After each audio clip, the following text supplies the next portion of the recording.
Hello বন্ধুরা, চলে এলাম আবার একটা ব্লগ নিয়ে। আর আজকের ব্লগটা হচ্ছে সানার বার্থডে স্পেশাল ব্লগ। তো সেদিন ছিল সানার জন্মদিন 19শে সেপ্টেম্বর। তো মিড নাইট বার্থডে সেলিব্রেশন যাকে বলে আর কি। তো সানার মনু একটা কেক নিয়ে এসেছিলো, সেই কেকটা দিয়ে ওকে হঠাৎ করে সারপ্রাইজ দিয়ে কেকটা কাটিয়েছিল। আর এখন মনে হচ্ছে ভাগ্যে সেদিন কেকটা কেটেছিল, কারণ সেদিন আমাদের বাড়িতে একটা বড় বিপর্যয় ঘটে গেছিলো।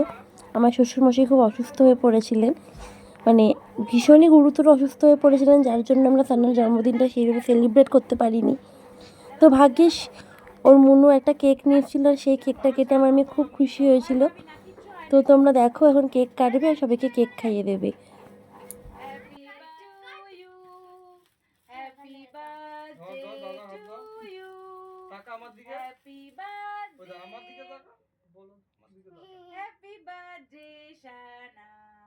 বন্ধুরা বল তুই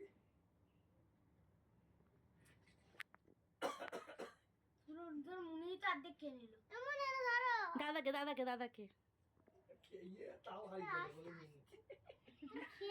তুই খা বল হ্যাপি বার্থডে টু মি, বল নিজে খা, কি বলবি? Happy birthday to me.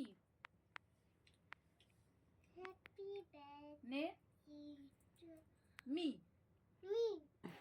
তো সকালবেলা ঘুম থেকে উঠে আগে পায়েস বসিয়ে দিয়েছি, কারণ আমার শ্বশুরমশাই ভীষণও গুরুতরভাবে অসুস্থ হয়ে পড়েছিলেন, যার জন্য ওনাকে হসপিটালে নিয়ে যাওয়া হয়েছিল।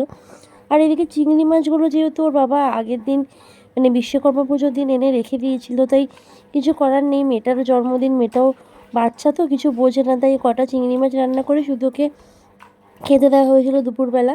সেরকম কোনো আয়োজনই করা হয়নি, কেউই আসেনি, সবাই ওনাকে নিয়ে চলে গেছিলেন হসপিটালে। তো এখন রান্নাবান্না কমপ্লিট করে নিয়ে এদিকে মাছগুলো নুন হলুদ মাখিয়ে নিয়েছি, আর ভাতটাও বসিয়ে দিয়েছি, আর এদিকে পায়েসও আমার কমপ্লিট। বেশি কিছু ভিডিও ব্লগও করতে পারিনি সেই দিনটা, এতটাই একটা মানে আমাদের মানে মনটা খারাপ ছিল, ভিডিও করতেও ইচ্ছা করছিল না, আবার এদিকে মেয়েটার জন্মদিন কিছু না করে দিলেও নয়, মানে ভীষণই একটা বাজেভাবে কেটেছে, খুব টেনশনের মধ্যে কেটেছে। তো যাই হোক, এখানে সব কিছু আমার রান্নাবান্না কমপ্লিট হয়ে গেছে, পায়েস তো আগেই হয়ে গেছে, তারপর সব কিছু গুছিয়ে গাছিয়ে ওকে খেতে দিলাম। মোটামুটি রান্নাবান্না কমপ্লিট। আর এখানে আমার শাশুড়ি মা একটু ওনাকে মানে আমার মেয়েকে আর কি একটু আশীর্বাদ করে দিচ্ছে। তো এই যা সানার জন্মদিনটা আমাদের এই বছর এইভাবেই কেটেছে। নেক্সট ইয়ার সানার 5 ইয়ার্স বার্থডে, জানি না কি হবে, এখন থেকে কোনো আশা রাখবো না, ইচ্ছা আছে একটু বড় করে করার। তোমরা সবাই ওকে আশীর্বাদ করো যেন ও শুধু মানে আরও ভবিষ্যতে একটা ভালো মানুষ হতে পারে, আরও অনেক দূর এগিয়ে যেতে পারে। তো আজকের ভিডিওটা এখানে শেষ করছি, টাটা।